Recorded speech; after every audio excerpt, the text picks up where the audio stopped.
പെട്രോളിന് സമീപം പാണത്തൂർ നെല്ലിക്കുന്നിൽ നടന്ന ഒരു ദാരുണമായ സംഭവത്തിന്റെ ഞെട്ടലിലാണ് പ്രദേശവാസികൾ.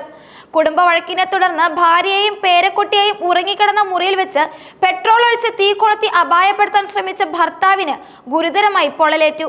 വ്യക്തിബന്ധങ്ങളിലെ തകർച്ചയും പ്രതികാര വഞ്ചനയും എങ്ങനെ ഒരു കൊടും ക്രൂരതയിലേക്ക് വഴിമാറി എന്നതിന്റെ ഭീകരമായ ചിത്രം കൂടിയാണ് ഈ സംഭവം നൽകുന്നത്.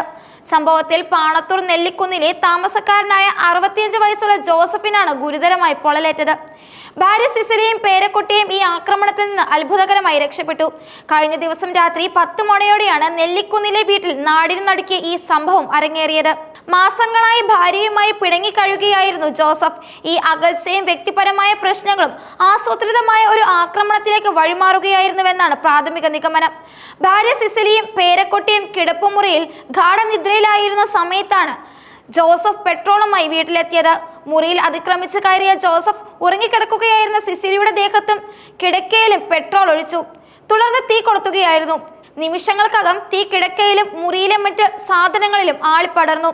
തീ കൊളുത്തിയ ശേഷം രക്ഷപ്പെടാൻ ശ്രമിക്കുന്നതിനിടെയാണ് ജോസഫിന്റെ ദേഹത്തേക്ക് പെട്രോളിൽ നിന്ന് തീ പടർന്നത്. ആക്രമിക്ക് തന്നെ തീ പിടിച്ചതോടെ മുറിയിൽ വലിയ ബഹളമുണ്ടായി. തീ ആളിപ്പടരുന്ന ശബ്ദം കേട്ടും നിലവിളിച്ചും സിസിലിയും പേരക്കുട്ടിയും ഞെട്ടിയുണർന്നു. ഈ സമയം ജോസഫിന്റെ മകൻ ഷാജിയും ഭാര്യയും വീട്ടിലുണ്ടായിരുന്നു. മുറിക്കുള്ളിൽ നിന്ന് തീയും പുകയും ഉയരുന്നത് കണ്ട് മകനും കുടുംബവും ഓടിയെത്തി. തീ ആളിപ്പടരുന്നത് കൊണ്ട് ഭയന്നു പോയെങ്കിലും ഉടൻ തന്നെ മകൻ ധൈര്യപൂർവ്വം ഇടപെട്ട് തീ അണയ്ക്കാൻ ശ്രമിച്ചു. ബഹളം കേട്ട് ഓടിക്കൂടിയ നാട്ടുകാർ വിവരം ഉടൻ തന്നെ രാജപുരം പോലീസിൽ അറിയിച്ചു. പോലീസും നാട്ടുകാരും ചേർന്നാണ് ഗുരുതരമായി പൊള്ളലേറ്റ ജോസഫിനെ ഉടൻ തന്നെ കാഞ്ഞങ്ങാട്ടെ ആശുപത്രിയിൽ എത്തിച്ചത്. എന്നാൽ പൊള്ളൽ ഗുരുതരമായതിനാൽ പ്രാഥമിക ചികിത്സയ്ക്ക് ശേഷം പുലർച്ചെയോടെ ഇദ്ദേഹത്തെ കണ്ണൂർ ഗവൺമെന്റ് മെഡിക്കൽ കോളേജ് ആശുപത്രിയിലെ തീവ്രപരിചരണ വിഭാഗത്തിലേക്ക് മാറ്റി. ജോസഫിന്റെ ആരോഗ്യനില അതീവ ഗുരുതരമായി തുടരുകയാണെന്നാണ് ആശുപത്രി വൃത്തങ്ങൾ നൽകുന്ന സൂചന. സംഭവത്തെ തുടർന്ന് രാജപുരം പോലീസ് കേസെടുത്ത് അന്വേഷണം ആരംഭിച്ചു. കൊലപാതക ശ്രമം ഉൾപ്പെടെയുള്ള വകുപ്പുകൾ ജോസഫിനെതിരെ ചുമത്തിയേക്കും. വീട്ടിൽ അതിക്രമിച്ച് കയറുന്നതിനും പൊതുമുതലിന് നാശനഷ്ടം ഉണ്ടാക്കിയതിനും വകുപ്പുകൾ ചേർത്തേക്കാം.